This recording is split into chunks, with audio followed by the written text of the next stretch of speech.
Hello everyone, good morning. Maya magi imong condition ti ure dena. Sa ingon tada hawalaga ina thabak lo salama bana ba dui matung di chanu pi se hawalaga lo ina che khai bi me do ina su sana jara sanu ai ngatang atopa thabak su horo ba ma han che khai ring ida do ina suna kan gi room se sofa so du do ina sonda puthora ga imong nung si ching na khona torom bana ba desina curtain ching do lo ina su do khare ingot tada hoji kang na pusale hoji se pung 10 muk taramani ba do pusale ngatang surag sum ngatang phau bada kang mani ne do ji papa hapchale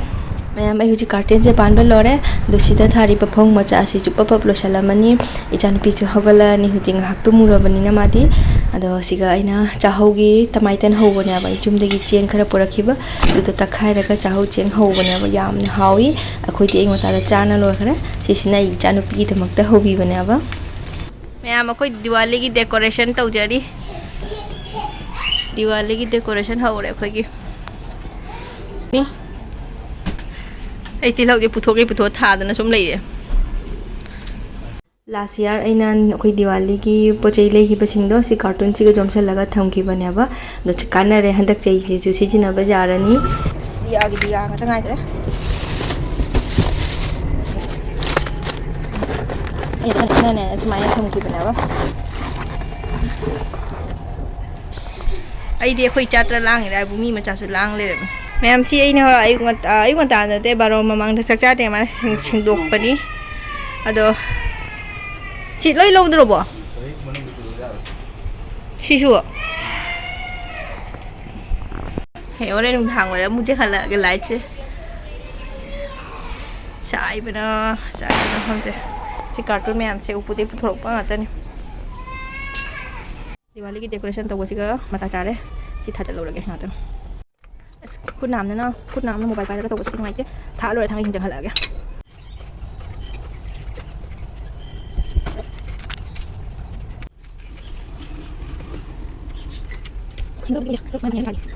सिसिना ने हदक ले रखी बदुनी सिसिना दे हाकुंगी ngata ni do si ma'am चे पुल्लगा हुजै decoration तोगे तोइनी दो ma'am जेमिना सिको सिचन पिना थादरा बेनी चखारि सिम si decoration tau ge mandir se huri ki sajai ge amtang mandir si su si simaga hapchalaga ne door da thet na bani sina middle da line da hoine thong da thet na bai ge si sina side da thada ge da woni to slide mu thalakhini siga makha da heru kat pa kai ka to bagi siga jan challe side da amam ga jan challani pan ba lore huri light thara hapchalani light mu pan challani ado mathang chingmina sika achang na kai chale na kho khai ngali karate class to baba no oi ngali chakinu ne si dai na ngasai ne diwali gi aku gi nyabak no masya no thana ta basukra jawi na tingjana thana masi han ba ngata ni si singde si thoga tak ge ising tingjana thamam baina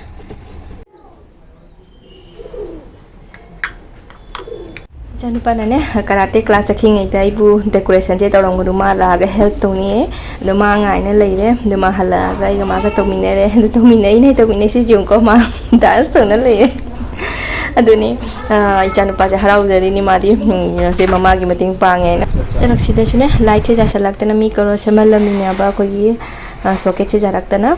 do light puja koram bagi loina lore hoji light se koramani mayam happy diwali mayam puna maktasu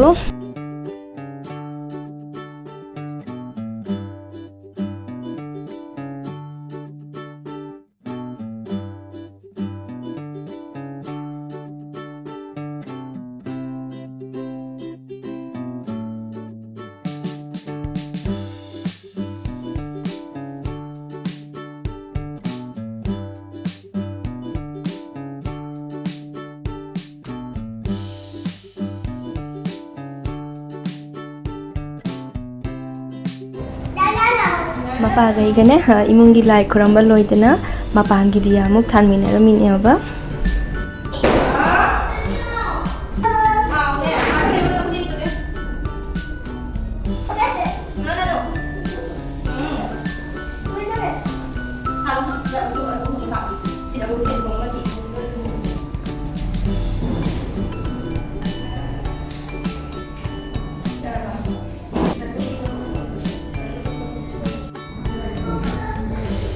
ꯃꯌꯥꯝ ꯑꯩꯈꯣꯏ ꯁꯤꯗ ꯕꯥꯜꯀꯅꯤꯒꯤ decoration ꯃꯆꯥ ꯑꯃ ꯇꯧꯕꯁꯦ ꯁꯨꯝ ꯌꯦꯡꯕꯗꯣ ꯀꯂꯪ ꯍꯥꯏ ꯍꯜꯂꯛꯀꯦ ꯁꯣ ꯅꯥꯀꯟꯗ ꯍꯧꯖꯤꯛꯇ ꯊꯥꯟꯕ ꯂꯣꯏꯔꯤ ꯍꯧꯖꯤꯛꯁꯦ ꯁꯟꯗꯥꯏ ꯄꯨꯡ 8 ꯇꯥꯔꯝꯃꯗ꯭ꯔꯥ ꯃꯝꯃꯅ ꯂꯣꯏꯁꯜꯂꯦ ꯃꯤ ꯃꯌꯥꯝ ꯑꯃ ꯊꯥꯅꯔꯤ ꯈꯔ ꯊꯥꯅꯕ ꯌꯥꯎꯕꯅꯤ ꯃꯣꯏ ꯂꯥꯏ ꯊꯥꯅꯔꯁꯨ ꯉꯟꯗꯦ ꯇꯧꯏ ꯃꯥꯅꯦ ꯑꯩꯒꯤꯁꯦ ꯍꯜꯂꯛꯀꯦ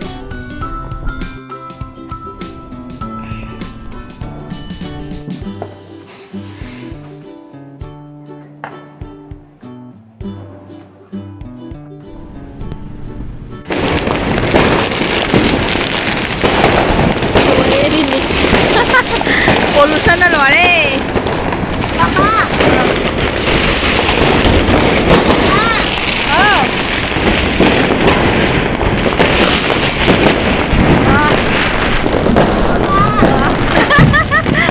Dia betul masa. Nah.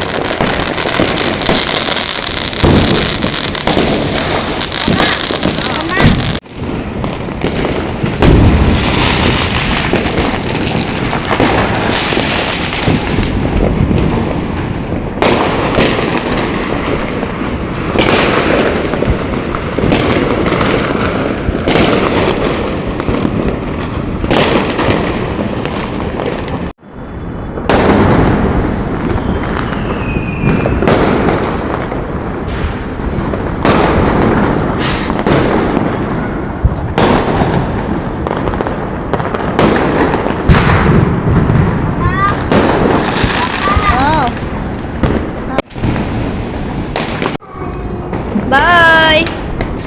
Thar.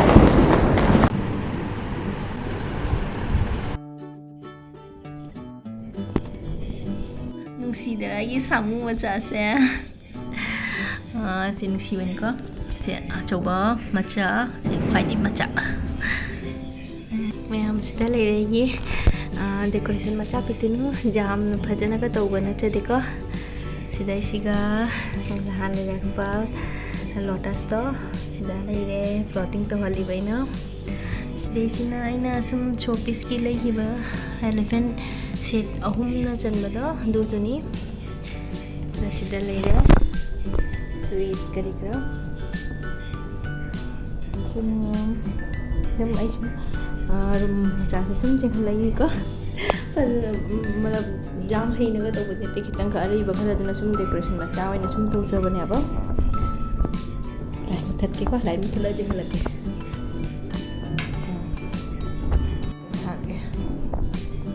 लाइ खरमना लोरे दो मानवी की जुमदा सु पोचे खरा थिनबिरुगे दो की हेक तुम थंगना बदस मखोय मपु लेयबा अखोय ओनर दो फ्लैट सिगी मोइदे सपोर्ट खरा थिलुके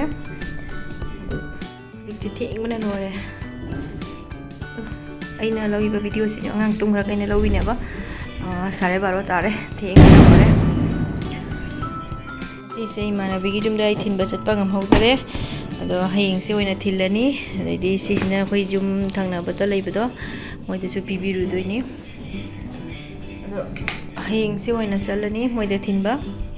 अदो ngasidi लाइ खरबा खोलमतन मोइसु कोइबा चटनाखरबा अदुना थिनदरे हयेंग से ओइना थिलनी